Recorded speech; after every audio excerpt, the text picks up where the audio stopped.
Self-confidence really comes from feeling good about yourself. Success is something you attract, not something you chase. Success is looking for a good place to stay. So instead of chasing it, you work on yourself, on personal development, where self-confidence comes from. And this is the best advice I can give you on this. Don't neglect, first of all, the small daily disciplines. Self-confidence really comes from feeling good about yourself. And one of the best ways to feel good about yourself is, at the end of the day, to know that you've done your best. If you led a meeting, you did your best. If you made a call, it was the best call possible.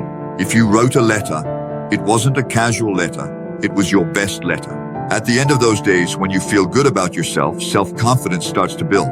Have you ever imagined unlocking the secrets of the world's greatest minds effortlessly? It may sound incredible, but now it's a reality with our 100-book summary kit, which includes audiobooks and PDFs of the most valuable parts.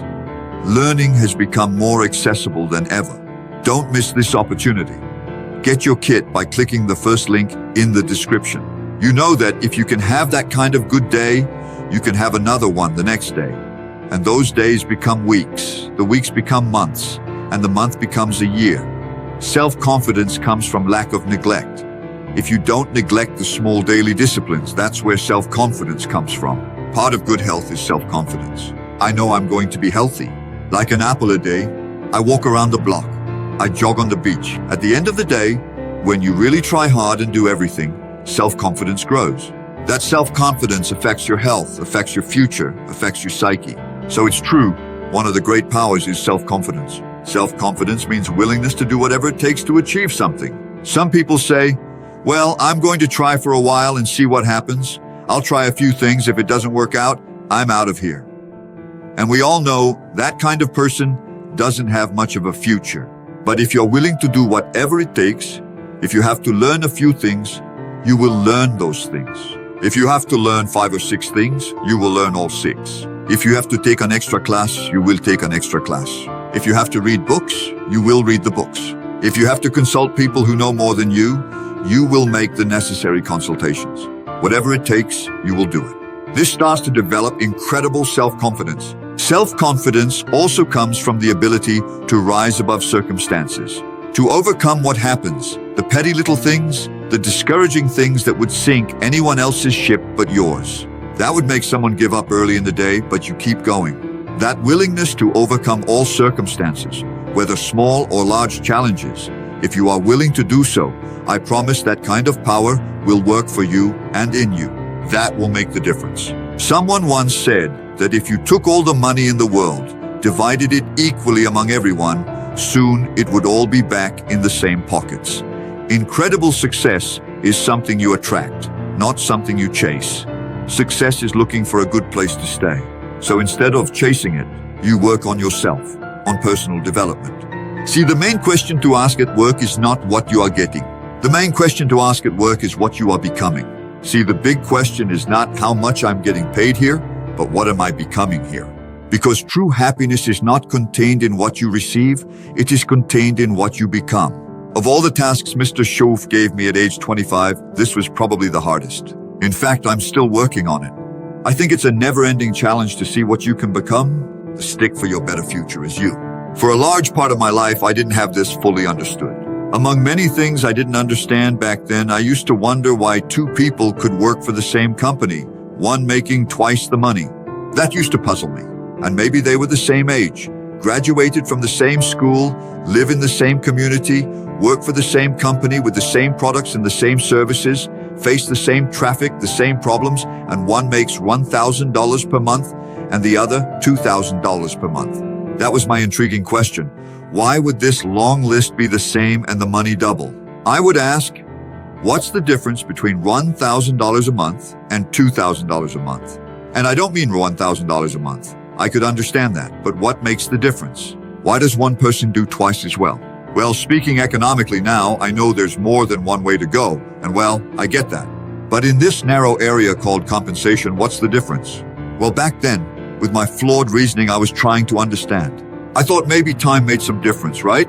Some people do better because they have more time. I used to say, Harold should be doing well. He has a lot of time. If I had all of Harold's time, I could do well. Now, That has to be nonsense, right? First, you can't take someone else's time. A guy once told me, if I had some extra time, I could make some extra money. I said, then forget it. There's no extra time. When the clock strikes midnight, that pretty much ends it, right? I mean, you can look for a little longer, but it's over. You say to the guy, what are you doing? He says, I'm looking for extra time. See, they're going to come and take you away. There's no more time. Now, if you can't get more time, what could you get more to make a difference in economic outcomes? And here's the key word. Make it part of your notes. Value. And there's a little phrase for your notes. Value makes the difference in results. Value makes the difference. You can't get more time, but you can create more value. Now, here's the first lesson in economics that everyone should learn from the time they're old enough to understand what a dollar means, how to earn one, how to get one, how to keep it, what to do with it. The first lesson in economics is mainly we are paid for value. That's lesson one. Bring value to the market. That's how you get paid. You are not paid for time. I know it takes time to bring value to the market, but you are paid for the value, not the time. Now, once that's true, here's one of the key questions tonight. Is it possible to become twice as valuable in the marketplace and make twice as much money in the same amount of time? Could you become 3 times more valuable and earn 3 times more money in the same amount of time? Is that possible? The answer is yes, and there's always a yes, right? Life is known as, the great Harry Truman once said, life is doubtful. How true. And here's the big C that we're going to consider tonight. It's possible to do much better in the marketplace if you work primarily on yourself.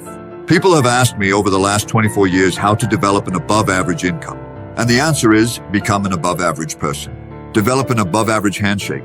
Some people want to be successful. They don't even work on their handshake, as easy as that is to start, They don't understand. Develop an above-average smile. Develop an above-average excitement. Develop an above-average interest in other people. Develop an above-average intensity to win. See, that will change everything. Probably one of the most frustrating experiences in life is looking for an above-average job with an above-average salary without becoming an above-average person. This is called frustration. And Mr. Schaff gave me probably the biggest tip he gave me when we met. He said, Jim, if you want to be rich and happy for the rest of your life, learn this lesson well. He said, learn to work harder on yourself than on your job. So Mr. Schaff gave me probably one of the most important tips among so many things he taught me. But that was in the early days. Mr. Schaff was very kind, but also very direct. And he had these interesting questions to ask. I'm giving you a summary. One day I was reporting how things hadn't worked out for me. He said, sorry, I have the answer for you if you listen carefully. And I listened carefully that day and for the next 5 years. If someone is rich and happy, you have to listen. He said, Jim, I've only known you a short time, but it's already my honest opinion that for things to change for you, you have to change. It wasn't exactly the answer I was looking for, but it was the answer he gave me, and I pass it on to you. For things to change for you, you have to change. Otherwise, it won't change. Before I met Mr. Schaff, I used to say, I hope things change. That seemed to be my only hope. If it doesn't change, I'm in big trouble. And then I found out it's not going to change. So I'm in big trouble. I can tell you what the 80s will be like. You've come to the right place. I once did a seminar for Standard Oil executives and managers in Honolulu, and we were in a conference at a large conference table, and one of them said to me, Mr. Rohn, you know pretty important people on the other side of the world. What do you think is going to happen in the 80s? I said, gentlemen, I know the right people.